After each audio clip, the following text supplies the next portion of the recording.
സാഭ്യാം പരിവൃത്തപത്രകമലേ ദിവ്യേ ജഗത്കാരണം വിശോത്കീർണമനേകദേഹനിലയം സ്വച്ഛന്തമാനന്ദകം ദാദ്യന്ധേകമഖണ്ഡചിത്കനരസം പൂർണ്ണം ഘനന്ദശുഭം പ്രത്യക്ഷാക്ഷരവിഗ്രഹം ഗുരുപദം ധ്യായേന്ദിപം ശ്വാശ്വതം.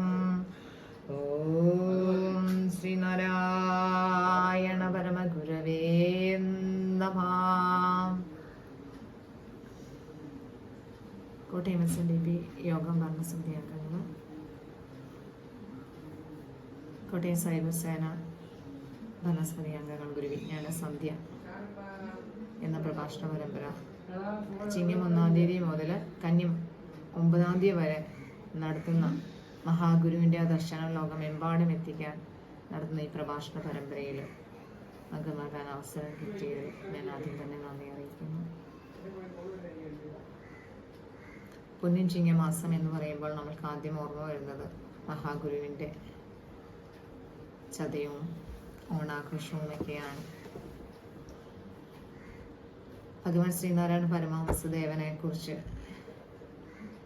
അറിയണമെങ്കിൽ, അനുഭവിക്കണമെങ്കിൽ നമുക്ക് മഹാഗുരുവിൻ്റെ ജീവചരിത്രത്തിലൂടെയും ഗൃഹസ്ഥ ശിഷ്യ പരമ്പരയിലൂടെയും സന്യാസി ശിഷ്യ പരമ്പരയിലൂടെയും ക്ഷേത്രപ്രതിഷ്ഠകളിലൂടെയും മഹാഗുരുവിൻ്റെ നാമകങ്ങൾ എന്നറിയപ്പെടുന്ന കൃതികളിലൂടെയും സഞ്ചരിച്ചാണ് ശ്രീനാരായണ ഗുരു എന്ന ഋഷീശ്വരൻ ആരെന്ന് നമുക്ക് മനസ്സിലാക്കാൻ സാധിക്കുന്നതാണ്. ഭഗവാൻ ശ്രീനാരായണ പരമഹംസദേവൻ 63-ൽ പരം കൃതികൾ നമുക്ക് രചിച്ച് നൽകിയിട്ടുണ്ട്. അതിൽ തന്നെ സ്തോത്രകൃതികളും പ്രബോധനാത്മക കൃതികളും ഗദ്യകൃതികളും തർജ്ജമകളും ദാർശനിക കൃതികളുമുണ്ട്. നമുക്കറിയാവുന്നതാണ്, നമ്മൾ സ്തോത്രകൃതികൾ എന്ന് പറഞ്ഞ സ്തുതിഗീതങ്ങൾ എല്ലാവർക്കും പാടാനായിട്ടുള്ള എളുപ്പത്തിന് വേണ്ടി കൂടുതലും സ്തോത്രകൃതികളാണ് നമ്മൾ ചൊല്ലാറുള്ളത്.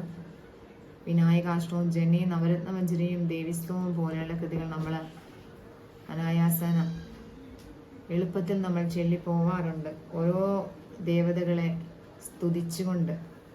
ഇതിൽ നിന്ന് വ്യത്യസ്തമായിട്ട് ഗുരു പിന്നീട് നമുക്ക് പ്രബോധനം ചെയ്യാൻ, നമ്മളെ ഉദ്ബോധിപ്പിക്കാൻ വേണ്ടിയിട്ട് പ്രബോധനാത്മക കൃതികൾ നമുക്ക് രചിച്ചു തന്നു.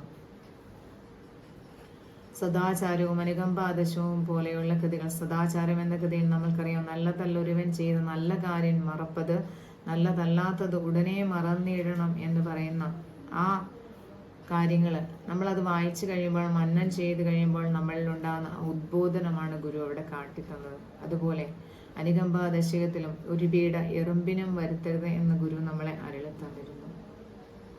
അതൊക്കെ നമ്മൾ വായിച്ച് പഠിച്ച് കൃതി പാരായണം ചെയ്ത് കഴിയുമ്പോൾ നമ്മളിലുണ്ടാകുന്ന അറിവ്, ആ ബോധതലം കൂട്ടാൻ മാത്രമാണ് ഗുരു ഇത് നമുക്ക് പകർന്നു നൽകിയത്.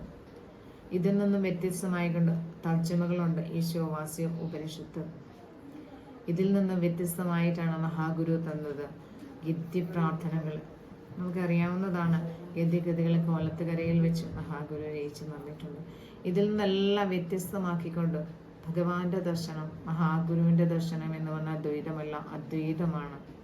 ഏകമായ ആ അദ്വൈത ദർശനത്തെ മുൻനിർത്തിക്കൊണ്ട് ദാർശനികതയായ ആത്മോപദേശ ശതകവും ദർശനമാലയും ഒക്കെ നമുക്ക് പകർന്നു നൽകിയിട്ടുണ്ട്. ആത്മോപദേശ ശതകം എന്ന് പറഞ്ഞ 100 മന്ത്രങ്ങൾ അടങ്ങിയ ആത്മാവിനെ കുറിച്ചുള്ള ഉപദേശങ്ങളാണ് അതിൽ പ്രതിപാദിക്കുന്നത്. ആത്മസ്വരൂപവും സാധനാ മാർഗങ്ങളും അനുഭൂതി ദശകളും എല്ലാം ഉൾപ്പെടുന്ന കാര്യങ്ങളാണ് ആത്മോപദേശ ശതകത്തിലെ 100 മന്ത്രങ്ങളിൽ കൂടി കടന്നു പോകുന്നത്.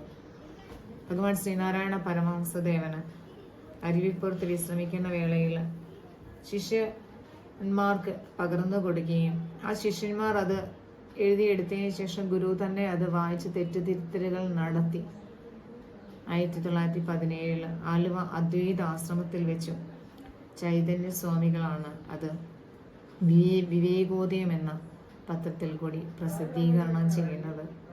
നമുക്കറിയാം, നമ്മൾ ആരാണ്, ഞാൻ ആരാണ്, എന്നിലേക്ക് തിരിച്ചാൽ എന്താണ് നമ്മൾ കിട്ടുന്നത് എന്നറിയുമ്പോൾ അതാണ് ആത്മാവ്. നമ്മളും പ്രപഞ്ചവും രണ്ടല്ല, ഏകമാണ് എന്ന് അറിയുമ്പോഴാണ് തന്നിൽ നിന്നും അന്യമല്ലാതെ എന്നുള്ള ആ ഒരു ബോധതലത്തിൽ നമ്മൾ എത്തിച്ചേരുന്നത്. ഗുരുവിന്റെ എല്ലാ സന്ദേശങ്ങളിലും നമുക്കറിയാവുന്ന ഏകമായ സത്യമാണ്. മതം ഏതായാലും മനുഷ്യൻ നന്നായാൽ മതി എന്ന് മഹാഗുരു അരുളിയതുപോലെ എല്ലാ തത്വങ്ങളിലും ഗുരു കാണുന്നത് അദ്വൈതമായ ദർശനമാണ്. ഇതിന്റെ ആദ്യ വരികളിൽ കൂടി കടന്നു പോകുമ്പോൾ പറയുന്നുണ്ട്, അറിവിലുമേറി അറിഞ്ഞിടുന്നവൻ തൻ ഉരുവിലുമൊത്തു പുറത്തുമുജ്വലിക്കും കരുവിന് കണ്ണുകൾ അഞ്ചും ഉള്ളടക്കി തെരുതെരെ വീണു വണങ്ങിയോതിടേണം. അറിവിലും ഏറി അറിയാനാണ് ഗുരു നമുക്ക് പറഞ്ഞത്. അറിവ് എന്ന് പറഞ്ഞാൽ നമുക്കറിയാം പല പുസ്തകങ്ങളിൽ നിന്നുള്ള അറിവുണ്ട്, പലരിൽ നിന്നും കിട്ടുന്ന അറിവുണ്ട്, ഇന്ന് നമുക്ക് ശാസ്ത്ര സാങ്കേതിക വിദ്യകളിൽ കൂടി കിട്ടുന്ന അറിവുണ്ട്. അപ്പോൾ അറിവ് എന്ന് പറഞ്ഞ ബോധം, ആ അറിവിലും കൂടി അറിയുമ്പോൾ അറിവിലുമേറി അറിഞ്ഞിടുന്നവൻ തൻ്റെ ശരീരത്തിലും പുറത്തുമായിട്ട് ഉജ്ജ്വലിക്കും കരുവിന്. ആ കരുവിനെ കണ്ടെത്തണമെങ്കിൽ ജീവന്റെ പ്രബോധസ്ഥാനമായ ആ ലക്ഷ്യത്തിൽ എത്തിച്ചേരണമെങ്കിൽ എന്താണ് കരുവിന് ആ കണ്ണുകൾ അഞ്ചും ഉള്ളടക്കി തെരുതെരെ വീണ് വണങ്ങിയോതിടണം. പഞ്ചേന്ദ്രിയങ്ങളായ ഇന്ദ്രിയങ്ങളെ അഞ്ചിനെയും ഉള്ളടക്കി. ഇന്ദ്രിയങ്ങൾ എന്ന് പറയുമ്പോൾ നമ്മൾ കണ്ണും ചെവിയും മൂക്കും നാക്കും തൊക്ക് എന്ന് പറഞ്ഞ ഇന്ദ്രിയങ്ങളെ ഉള്ളടക്കി തെരുതെരെ വീണ് വണങ്ങി ഓതുക. സദാസമയവും വീണ് വണങ്ങി ഓതാണ് ആ ഗുരു നമ്മെ പഠിപ്പിക്കുന്നത്. ശരീരത്തിന്റെ ഘടന അനുസരിച്ച് ശരീരഘടനയിൽ ബാഹ്യ വിഷയങ്ങളിലേക്ക് പിന്തിരിഞ്ഞാണ് എന്താണ് നമ്മുടെ ജ്ഞാനേന്ദ്രിയങ്ങൾ ഇരിക്കുന്നത്. അപ്പോൾ ഈ ഇന്ദ്രിയങ്ങളില് കണ്ണ് എന്ന് പറഞ്ഞ അവയവം എന്ത് നല്ല കാഴ്ചകൾ കണ്ടാൽ അത് കാണാൻ പോവുകയും മോശമായ കാഴ്ചകളെ സ്വീകരിക്കുകയും ചെയ്യുന്ന കണ്ണ് എന്ന അവയവവും, ചെവി എന്ന് പറഞ്ഞ് കേൾക്കാൻ പറ്റില്ലാത്ത കാര്യങ്ങൾ കേൾക്കുകയും ഇഷ്ടമുള്ള വാക്കുകൾ കേൾക്കുകയും അതുപോലെ ഇഷ്ടമില്ലാത്ത കേൾക്കാതിരിക്കുകയും ചെയ്യുന്ന പ്രവണതയാണ് ചെവി എന്ന അവയവം സ്വീകരിക്കുന്നത്. അതുപോലെ നമ്മളുടെ ത്വക്ക് എന്ന് പറഞ്ഞ അവയവം നല്ല തലോടുകളിൽ ആവശ്യപ്പെടുകയും അല്ലാത്ത വേണ്ടെന്ന് സ്വീകരിക്കാനുള്ളതാണ്. ഈ ഇന്ദ്രിയങ്ങളെ എല്ലാം ഉള്ളടക്കിയിട്ട് സദാസമയം വീണ് വണങ്ങി ഓതിടണം. കാരണം നമുക്കിപ്പോൾ അറിയാവുന്നതാണ്, നമ്മളൊരു ക്ഷേത്രത്തിൽ ചെല്ലുന്ന അവസരത്തിൽ പോലും നമ്മൾ അവിടെ പൂജാരിയുണ്ട്, ഭക്തന്മാരുണ്ട്, അവരുടെ ജോലിക്കാരുണ്ട്. ഉണ്ടെങ്കിലും നമ്മൾ എന്ത് ചെയ്യും? നമ്മൾ ആദ്യം ചെല്ലുന്ന അവസരത്തിൽ നമ്മുടെ കണ്ണുകൾ തുറന്നുകൊണ്ടാണ് നമ്മൾ ഏത് ദേവതയാണോ അതിനെ നമ്മൾ പ്രാർത്ഥിക്കുന്നത്. ഇതെല്ലാം കഴിഞ്ഞ് തിരിച്ചു പോരുമ്പോഴും ഈ ഇന്ദ്രിയങ്ങളെ ഉള്ളടക്കിയ മനസ്സ് കോൺസെൻട്രേറ്റ് ചെയ്തുകൊണ്ടൊരു പ്രാർത്ഥനയാണ് നമ്മുടെ യഥാർത്ഥമായ പ്രാർത്ഥന. കാരണം ആ ബോധത്തിലേക്ക്, ആ പരമാത്മ സത്തയിലേക്ക് എത്തിച്ചേരണമെങ്കിൽ എന്താണ് ഈ കേൾക്കാൻ പറ്റത്തില്ലാത്ത അവിടുത്തെ സ്വരവും നാദസ്വരങ്ങളും ഇവിടെ വരുന്ന ഭക്തന്മാരുടെ കാഴ്ചകളും ഒന്നും കാണാതെ നമ്മളുടെ ഉള്ളിലേക്ക് പിന്തിരിയുമ്പോഴും നമ്മുടെ ഉള്ളിലേക്ക് കയറുമ്പോഴാണ് നമ്മൾ എന്താണ് ഏകമായ സത്തയിൽ എത്തിച്ചേരുന്നത്. അതാണ് നമ്മുടെ ബോധത്തിൽ ഉള്ള അറിവിലുള്ള പ്രാർത്ഥന എന്നുള്ള ബോധം. ആ കണ്ണുകൾ അഞ്ചും ഉള്ളടക്കി തിരുതരെ വീണ് വണങ്ങി ഓതിടുക എന്നാണ് ഗുരു ആദ്യ മന്ത്രങ്ങളിൽ കൂടി നമ്മളെ പഠിപ്പിച്ചത്. അപ്പോൾ ഈ ഇന്ദ്രിയങ്ങൾ ഉള്ളടക്കിയാൽ മാത്രമേ എന്താണ് നമുക്ക് ആത്മമായ ആ സത്യത്തില് സത്യസാക്ഷാത്കാരത്തില് എത്തിച്ചേരാൻ സാധ്യമാകുള്ളൂ. അപ്പോൾ നമ്മളിലേക്ക് തന്നെ മറ്റു വിഷയങ്ങളിലേക്ക് ഇന്ദ്രിയങ്ങളാണ് മറ്റു വിഷയങ്ങളിലോട്ട് പോകുന്നത്. ആ വിഷയങ്ങളിലോട്ട് പോവാതിരിക്കണമെങ്കിൽ നമ്മളിലേക്ക് തന്നെ അപ്പൊ കരു എന്ന് പറഞ്ഞാൽ ആ കരുവിനെ കണ്ടെത്തണമെങ്കിൽ എന്ത് ചെയ്യണം? നമ്മളിലേക്ക് തന്നെ നമ്മൾ പിന്തിരിയണം. കാരണം നമുക്കറിയാം, ആ ഒരു ഉദാഹരണം പറയാൻ, ഒരു മുട്ടയുണ്ടെങ്കിൽ ആ മുട്ടയുടെ ആദ്യം അത് പുണങ്ങി കഴിയുമ്പോൾ അതിൻ്റെ വെള്ളത്തോട് കളയുമ്പോൾ അതിനകത്ത് ഒരു വെള്ളയുണ്ട്. ആ വെള്ളയും കളഞ്ഞ് അതിൻ്റെ അകത്ത് ചെല്ലുമ്പോൾ മഞ്ഞയുണ്ട്. അതിൻ്റെ അകത്തിരിക്കുന്ന അതാണ് ആ വസ്തുവിൻ്റെ പ്രഭവസ്ഥാനം എന്ന് പറഞ്ഞാൽ നമ്മളുടെ ഈ ശരീരത്തിലോട്ട് പോകുമ്പോൾ നമ്മുടെ ഉള്ളിൽ കുടികൊണ്ട ആത്മചൈതന്യം എന്നാണ്. അതിനെ എത്തണമെങ്കിൽ, അതിലേക്ക് പിന്തിരിയണമെങ്കിൽ നമ്മൾ എന്ത് ചെയ്യണം? ഉള്ളടക്കി തെരുതെരെ വീണ് വണങ്ങിയോതിടാനാണ് ഗുരു ആദ്യ മന്ത്രങ്ങളിൽ കൂടി നമ്മളെ വെളിപ്പെടുത്തുന്നത്. അതുപോലെ രണ്ടാമത്തെ മന്ത്രത്തിൽ കരണവും ഇന്ദ്രിയവും കളേഭരം തൊട്ട് അറിയുമനേക ജഗത്തുമൂർക്കിലെല്ലാം പരവെളി തന്നിലുയർന്ന ഭാനുമാൻ തൻ തിരുവുരുവാണു തിരഞ്ഞു തേറിടേണം. കരണവും അന്ധകരണങ്ങളും ഇന്ദ്രിയങ്ങളും തൊട്ടറിയും അനേക ജഗത്തും, ഈ പ്രപഞ്ചത്തിലുള്ള എല്ലാം ഓർക്കിൽ, എല്ലാം പരവെളി തന്നിൽ ഉയർന്ന ആ ഭാനുമാൻ തൻ്റെ തിരുശരീരമാണ്, ദിവ്യ സ്വരൂപമാണിതെന്ന് നമ്മൾ തിരഞ്ഞു തേറിടണം. അന്ധകരണങ്ങൾ മനസ്സും ബുദ്ധിയും നമുക്കറിയാം. ഇന്ദ്രിയങ്ങളായ കണ്ണും മൂക്ക് ചെവി നാക്ക് എന്ന ഇന്ദ്രിയങ്ങളും തൊട്ട് അറിയുന്ന അനേകം ഈ ജഗത്തിൽ നമ്മൾ കാണുന്ന പ്രാപഞ്ചിക വിഷയങ്ങളെല്ലാം ഉണ്ടെങ്കിലും അതും എല്ലാം എന്താണ്, അതിനെയെല്ലാം നമ്മൾ വിശേഷം മാറ്റിക്കളയണമെങ്കിൽ തിരുവുരുവാണ്, ഇതെല്ലാം തിരു ശരീരമാണെന്ന് നമ്മൾ കണ്ടെത്തണം. തിരു ശരീരമാണ്, തിരുവുരുവാണ്, തിരഞ്ഞു തേറിടണം. കാരണം ഇപ്പോൾ നമ്മൾ ഇന്ദ്രിയങ്ങൾക്കപ്പുറത്താണ് മനസ്സ്, മനസ്സിന്റെ അപ്പുറത്താണ് ബുദ്ധി, ബുദ്ധിക്ക് അപ്പുറത്താണ് പരമാത്മ തത്വം. അപ്പോൾ ഒരു യോഗി, ഒരു ഋഷീശ്വരൻ എന്ന് പറയുമ്പോൾ നമ്മൾ സങ്കല്പങ്ങളെ എല്ലാം നിരോധിച്ചു കഴിയുമ്പോൾ നമ്മളുടെ ഹൃദയം ശൂന്യാവസ്ഥയിൽ എത്തും. ആ അവസ്ഥയിൽ മാത്രമേ ഉള്ളൂ പരമാത്മ തത്വത്തെ നമുക്ക് തിരഞ്ഞു തേടാൻ സാധിക്കുള്ളൂ. കാരണം നമ്മളാണെങ്കിൽ ഇപ്പോൾ നമ്മളുടെ ഒരു വിഷയങ്ങളിൽ, നമ്മളുടെ ഈ ഇന്ദ്രിയങ്ങളാണ് വിഷയങ്ങളിലേക്ക് പോകുന്നത്.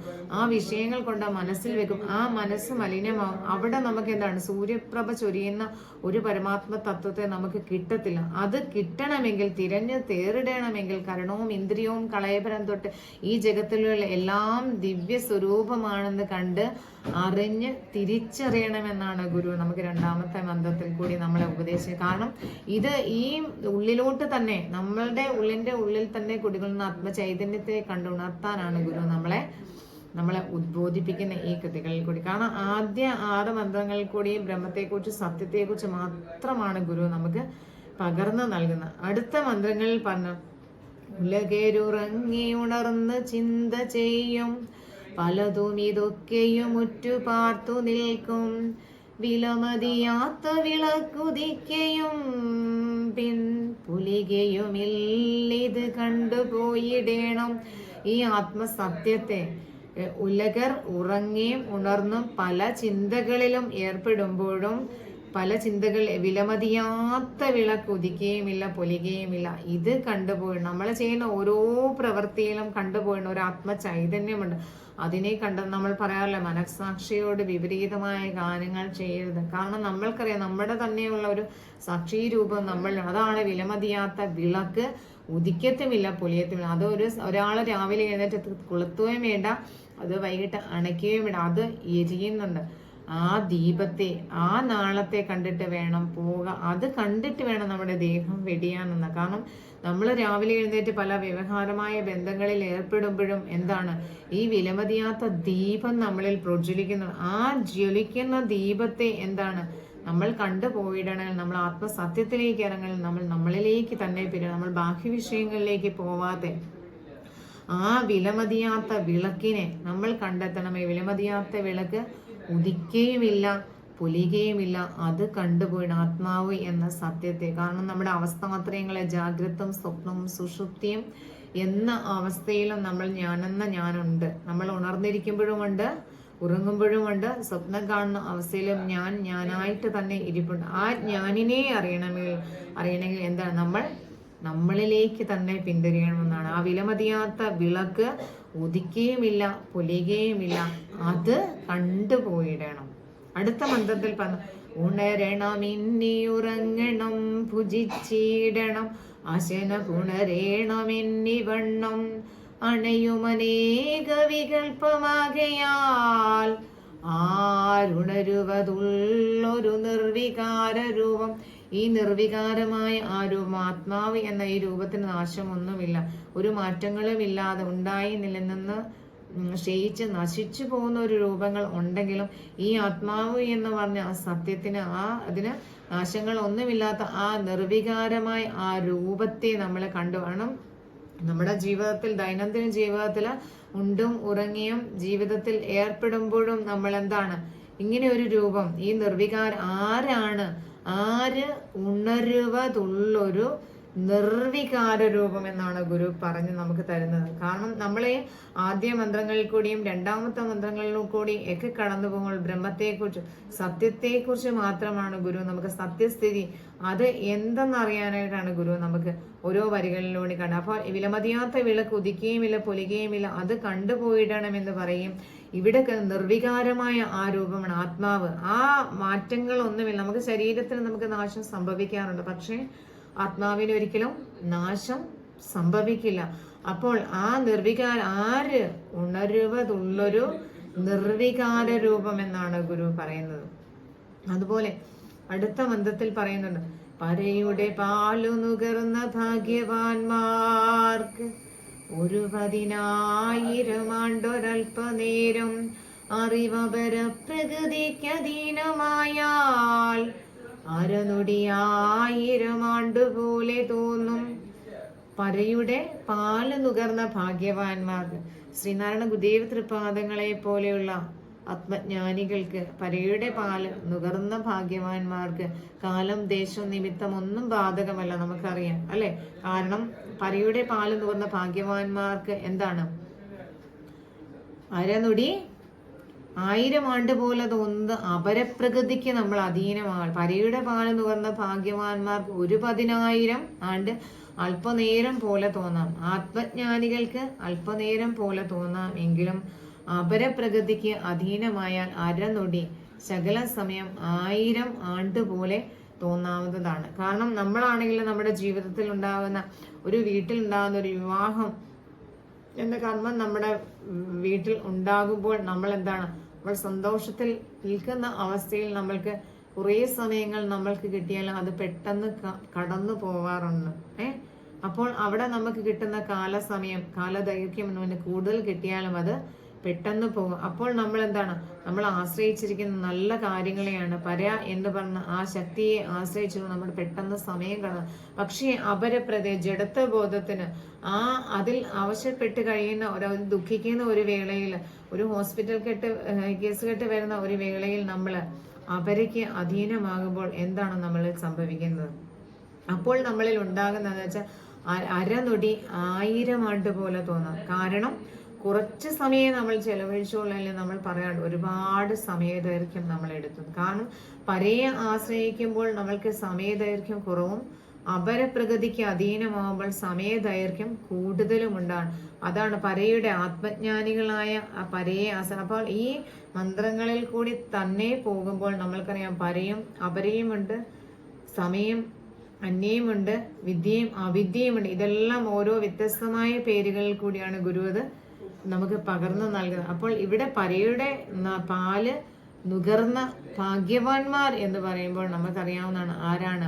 ആത്മജ്ഞാനികളായ ഋഷീശ്വരന്മാരെ പോലെയുള്ള ആളുകൾക്ക് പരയുടെ പാല് നുകർന്ന ഭാഗ്യവാൻ 10,000 ആണ്ട് അല്പനേരം പോലെ. അപ്പോൾ നമ്മൾ ആ ആനന്ദത്തിൽ, ആ ആത്മസത്യത്തിൽ, ജ്ഞാനത്തിൽ എത്തിച്ചേരുമ്പോൾ നമ്മൾക്കും അതുപോലെ എത്താം. നമ്മളെപ്പോഴും സത്യ അവസ്ഥയിൽ നമ്മൾക്ക് വേറെ കുറ്റങ്ങളൊന്നും ചെയ്യാൻ നല്ല സ്വഭാവത്തോടു കൂടി ഇരിക്കുന്ന ഒരു ഇതാണെങ്കിൽ നമ്മൾക്ക് എന്താണ്, ആ സമയദൈർഘ്യം നമുക്ക് കുറയ്ക്കാൻ സാധിക്കും. പക്ഷെ അപരപ്രകൃതിക്ക് അധീനമായാൽ അരനൊടി 1000 ആണ്ട് പോലെ തോന്നും.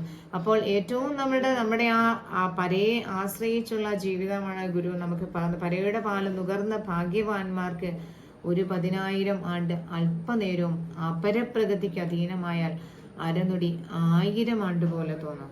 അടുത്ത വരിയിലും ഗുരു പറയുന്നത്, അഹം ഇരുളല്ല, ഇരുളാകിൽ അന്ധരായി നാം അഹമഹം എന്ന് അറിയാതെ ഇരുന്നിടേണം. അഹം ഇരുളല്ല, ഞാന് ഇരുട്ടല്ല, ഇരുട്ടാകിൽ അന്ധരായേന്. അപ്പോൾ ഞാൻ ആരാണ്?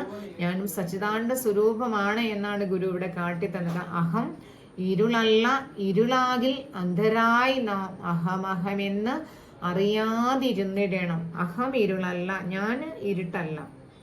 ഞാൻ ഇരുട്ടല്ല എന്ന് പറയുന്നത് കാരണം എന്താണ്? ഞാൻ ഇരുട്ടാണെങ്കിൽ ഞാനാണെന്ന് ഞാൻ അറിയില്ല. അഹം ഇരുളാകിൽ ഞാൻ അന്ധരായി നാം അഹമഹമെന്ന് അറിയാതിരുന്നിടണം. അഹം അന്ധകാരമല്ലെന്ന് അറിയാതെ. കാരണം നമ്മളിപ്പോൾ നമുക്ക് ബോധമില്ല, അറിവില്ല എന്ന് പറയുന്ന ഒരു ബോധമുണ്ടെങ്കിൽ നമ്മൾക്ക് അത് ഉണ്ടാവണം. കാരണം നമ്മൾ പ്രകാശത്തെ കാണുന്ന എങ്ങനെയാണ്? നമ്മൾക്ക് സൂര്യൻ ഉദിക്കുന്നത് കൊണ്ട് പ്രകാശം ഉണ്ടാവുന്നുണ്ട്. പക്ഷേ ഈ സൂര്യൻ അസ്തമിച്ചു കഴിഞ്ഞാലും അഗ്നിയും ഉള്ളതുകൊണ്ട് നമ്മൾ ചന്ദ്രനുമൊക്കെ ഉള്ളതുകൊണ്ട് നമുക്ക് വെളിച്ചം ഉണ്ടാകണം. പക്ഷേ ഈ രാത്രി ആയിക്കഴിഞ്ഞാൽ ഒന്നുമില്ലെങ്കിലും നമ്മൾ എന്ത് ചെയ്യും? നമ്മൾക്ക് പ്രകാശം നമ്മളിൽ കാണുന്നത് അതെവിടെ നിന്നാണ് നമ്മൾ കാണുന്നത്? ആ പ്രകാശത്തെ നമ്മൾക്ക് ഒരു രാത്രിയിലാണെങ്കിൽ പോലും അരണ്ട വെളിച്ചത്തിലുള്ള പ്രകാശം അനുഭവപ്പെടുന്നുണ്ടെങ്കിൽ അത് കാണുന്ന ആരാണ്? കണ്ണാണ്. പക്ഷേ ഈ കണ്ണ് അടച്ചു കഴിഞ്ഞാൽ നമ്മുടെ ഉള്ളിലൊരു പ്രകാശമുണ്ട്. അതെവിടെ നിന്നാണ് നമ്മൾ കാണുന്നത്? നമ്മുടെ ഉള്ളിൽ കുടികൊണ്ട ആ ബുദ്ധിയിൽ നിന്നും നമ്മൾ പ്രകാശിപ്പിക്കുന്നതാണ്. അപ്പോൾ പ്രകാശം നമ്മൾ കാണുന്നുണ്ടെങ്കിൽ പോലും നമ്മുടെ കണ്ണാണ് കാണുന്നതെങ്കിൽ പോലും ആ കണ്ണ് അടഞ്ഞു കഴിഞ്ഞാൽ പോലും എന്താണ് നമ്മളിൽ എന്താണ് നമ്മുടെ ബുദ്ധി കണ്ണടച്ചു കഴിഞ്ഞാൽ നമ്മുടെ ബുദ്ധി പ്രകാശിക്കണം. ആ ബുദ്ധിയെ പ്രകാശിപ്പിക്കുന്ന ആരാണ്? ഞാൻ തന്നെയാണ്. അപ്പോൾ എന്താണ് പറയുന്നത്? അഹം ഇരുളല്ല ഇരുളാകിൽ അന്ധരായി നാം അഹമഹം എന്ന് അറിയാതിരുന്നിടണം അറിവതിനാൽ.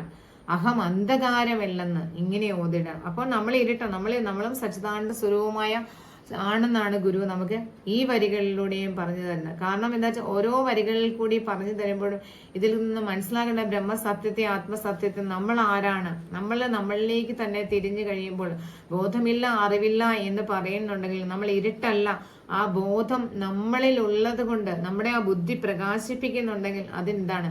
അന്ധരല്ല അറിവാണ് എന്ന് അത് നമ്മൾ ഓതിടേണമെന്നാണ് ഗുരു പറഞ്ഞത്. അതുപോലെ തന്നെ അടുത്ത മന്ത്രങ്ങളിൽ കൂടി പോകുമ്പോൾ പറയുന്നുണ്ട്, മനമലർ കൊയ്തു മഹേശ് പൂജ ചെയ്യാം മനുജനു മറ്റൊരു വേല ചെയ്തിടേണ്ട വനമലർ കൊയ്തു മതല്ലയാകിൽ മായാമനുരു വിട്ടുമിരിക്കിൽ മായ മാറും. മനമലർ കൊയ്ത് മഹേശ പൂജ ചെയ്യാം, മനസ്സാകുന്ന പുഷ്പം എടുത്തിട്ട് പൂജ ചെയ്യാം. അതും പറ്റത്തില്ലെങ്കിൽ എന്താണ്? കട്ടുപൂക്കൾ പറിച്ചിട്ടാണെങ്കിലും പൂജ ചെയ്യാം. ഇതും പറ്റത്തില്ലെങ്കിൽ എന്താണ്? വനമലർ കൊയ്ത് മഹേശ പൂജ ചെയ്യാം മനുഷ്യന് മറ്റൊരു വേല ചെയ്യും വനമലർ കൊയ്തും അതല്ല മായാമനൂരു വിട്ടിരിക്കൽ മായ. കാരണം മനസ്സാകുന്ന പുഷ്പം എടുത്ത് പൂജ ചെയ്യാൻ നമ്മൾക്ക് എല്ലാവർക്കും സാധ്യമാവില്ല. ഇന്ദ്രിയങ്ങളെ എല്ലാം ഉള്ളടക്കി അത്ര ശ്രദ്ധയോടുകൂടി എന്ന് വേണം നമ്മൾ മനസ്സാകുന്ന പുഷ്പം എടുത്ത പൂജ. ഇത് പറ്റത്തില്ലെങ്കിൽ കാട്ടിലെ പൂക്കൾ പഠിച്ചിട്ട് നിങ്ങൾ പൂജ ചെയ്തു. ഇതും പറ്റത്തില്ലെങ്കിൽ എന്താണ്? നമ്മള് ജപിച്ചുകൊണ്ടിരിക്കാമെന്നാണ് ഗുരു പറഞ്ഞത്. ഇങ്ങനെ ഇത്രയും കാര്യങ്ങൾ, കാരണം ഓരോ കാര്യങ്ങളും സാമ്പത്തികമായിട്ട് നമ്മൾ ഓരോ കാര്യങ്ങൾ കൊണ്ട് ചെയ്യുന്നതിന് പകരം മനസ്സാകുന്ന പുഷ്പം എടുത്ത് പൂജ ചെയ്താൽ ഏറ്റവും ശ്രേഷ്ഠമായ പൂജയെന്ന് ഗുരു ആത്മോപദേശിച്ചത്. മനമല കൊയ്ത് മഹേശ പൂജ ചെയ്യാനാണ്. അതും പറ്റത്തില്ലാത്തവരോട് പറഞ്ഞ കാട്ടുപൂക്കള് വണ്ണത്തിലെ പൂക്കൾ പറിച്ചിട്ടും പൂജ ചെയ്യാം. ഇതും പറ്റത്തില്ലെങ്കിൽ ജപിച്ചുകൊണ്ടിരിക്കുകയാണ് ഗുരു പറഞ്ഞത്. അപ്പോൾ ഈ ഓരോ മന്ത്രങ്ങളിൽ കൂടി കടന്നു പോകുമ്പോൾ നമ്മൾക്ക് കിട്ടുന്ന ഗുരു നമ്മളെ ഉപദേശിക്കുകയാണ്. ഓരോ കാര്യങ്ങൾ നമ്മൾക്ക് ഓരോ 100 ശ്ലോകങ്ങളുള്ള ഒരു കൃതിയാണ്. നമ്മൾ നോക്കുമ്പോൾ പെട്ടെന്ന് ഇത്രയും മന്ത്രങ്ങളുള്ളല്ലോ എന്നും പറഞ്ഞ് മറച്ചു പോവുകയെങ്കിലും ഇതിൽ നിന്ന് കിട്ടുന്ന അറിവ്, ആ ബോധം, ആത്മജ്ഞാനം എന്ന് പറഞ്ഞ ഒരു മനുഷ്യനെ സത്യസ്ഥിതിയിലേക്ക് എത്തിക്കുന്ന ഒരു അവസ്ഥയിലൂടെയാണ് നമ്മൾ കടന്നു പോയത്. ഇത് പഠിച്ചു കഴിയുമ്പോൾ, മനനം ചെയ്ത് കഴിയുമ്പോൾ നമ്മൾക്ക് കിട്ടുന്ന ഓരോ കാര്യം, നമ്മൾ ഓരോ ബോധവാന്മാരെ നമ്മുടെ അറിവിനെ ഒന്നുകൂടിയും ശുദ്ധീകരണം നടത്താൻ വേണ്ടിയാണ് ആത്മോപദേശ ശതകം പോലുള്ള ആ ഗ്രന്ഥം നമ്മളിൽ തന്നെ മഹാഗുരു കാണാം. എത്രയോ വേദങ്ങളും ഉപനിഷത്തുകളും എല്ലാം ഉണ്ടെങ്കിലും ഇത്രയും മൂല്യമായ, ഇത്രയും ശ്രേഷ്ഠമായ ഒരു ഗ്രന്ഥം മഹാഗുരു രചിച്ച് പകർന്ന് നമുക്ക് നൽകിയിട്ടും നമ്മൾ മനസ്സിലാക്കേണ്ട അവസ്ഥ, ഈ ശതകം 100 മന്ത്രങ്ങൾ കാണുമ്പോൾ പെട്ടെന്ന് അത് വേണ്ടെന്ന് വെക്കുകയില്ലാതെ ഈ ശതകങ്ങളിൽ കൂടി പോകുന്ന ആത്മാവിനെ, ആത്മസത്യത്തെ, സത്യസ്ഥിതിയെ മനസ്സിലാക്കാനാണ് നമുക്കിത് സാധ്യമാണ്. കാരണം ഇതെല്ലാം പറഞ്ഞു കഴിഞ്ഞിട്ട് മഹാഗുരു നമ്മളോട് അവസാനത്തെ മന്ത്രത്തിൽ മഹാഗുരു നമ്മളോട് അരുളുന്നുണ്ട്, അതും ഇതുമല്ല അസദർത്ഥമല്ലഹം സച്ചിദമതമെന്ന് തെളിഞ്ഞു തീയനായി അസതിഥി പ്രതിപത്തിയറ്റ് സത്തോ ഇതി മൃദുവായി അമർന്നിടണം. കാരണം എന്താണ്? ഇതെല്ലാമാണെന്ന് പറഞ്ഞു തന്നിട്ട് പറയാം, അതുമല്ല ഇതുമല്ല ഞാൻ സച്ചിദാനന്ദ സ്വരൂപമായ ഈശ്വരനാണ് എന്നാണ് ഗുരുവൻ. അഖണ്ഡബോധമായ ആ പരമാത്മ സത്യത്തില്, ആ പരമാത്മാവിൽ എത്തിച്ച് ലയിച്ച് ഒന്നാകണമെന്നാണ് ഗുരുവൻ. കാരണം അതും ഇതുമല്ല അസദമല്ലഹം സച്ചിദമതം എന്ന് തെളിഞ്ഞു ധീരനായി അസതിഥി പ്രതിപത്തി അറ്റ് സത്തോം ഓം ഇത് മൃദുവായി അമർന്നിടണം. കാരണം അഖണ്ഡബോധ സത്യത്തിൽ എത്തിച്ചേരണം. കാരണം നമുക്കറിയാവുന്നതാണ്, ആ പ്രതിഷ്ഠകളിൽ കൂടി പോയി, ശിവലിംഗമായ ആ പ്രതിഷ്ഠകളിൽ കൂടി പോയി മഹാഗുരു എന്താണ് പ്രണവ പ്രതിഷ്ഠയിൽ എത്തിച്ചേർന്നിട്ടുണ്ടെങ്കിൽ ഗുരു എന്താണ് അവിടെ കാട്ടിത്തന്നത് നമുക്ക്?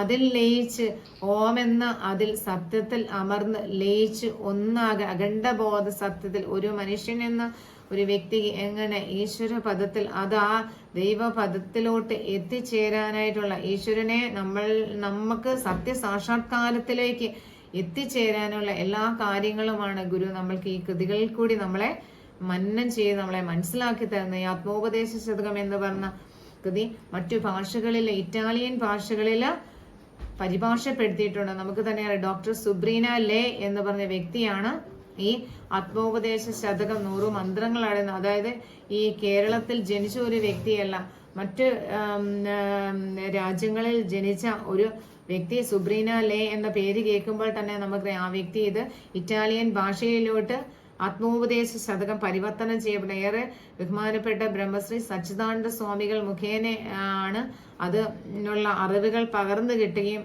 അത് ഇറ്റാലിയൻ ഭാഷയിൽ പരിവർത്തനം ചെയ്യുകയും ചെയ്യപ്പെട്ടിട്ടുണ്ടെങ്കിൽ ആ ഇറ്റാലിയൻ ഭാഷയിലുള്ളവർക്ക്, ഇറ്റാലിയൻ രാജ്യത്തുള്ളവർക്ക് ആത്മോപദേശ ശതകത്തിന്റെ പ്രസക്തി എന്തെന്ന് മനസ്സിലാക്കിയിട്ടുണ്ട്. അപ്പോൾ നമ്മൾ മനസ്സിലാക്കേണ്ട കാര്യം, ശ്രീനാരായണ മഹാഗുരുവിനെ പൂജിക്കുകയും ആരാധിക്കുകയും ചെയ്യുമ്പോൾ നമ്മളും എന്താണ് ആത്മോപദേശ ശതകം പോലെയുള്ള കൃതികൾ മന്നം ചെയ്യുകയും ഇതിന്റെ ആഴങ്ങളിലേക്ക് കൂടുതൽ എത്തിച്ചേരാനും നമുക്ക് മനസ്സിലാക്കാനും സാധിക്കട്ടെ എന്ന് പറഞ്ഞുകൊണ്ട്, അതുപോലെ തന്നെ ഇന്ന് എനിക്ക് ഈ കോട്ടയം SNDP യോഗം യൂണിയന്റെ പോഷക സംഘടനയായ സൈബർ സേന ഇങ്ങനെ മാസാചരണത്തിന്റെ ഭാഗമായിട്ട് ചിങ്ങം 1 മുതൽ കന്നി 9 വരെ നടത്തുന്ന ഈ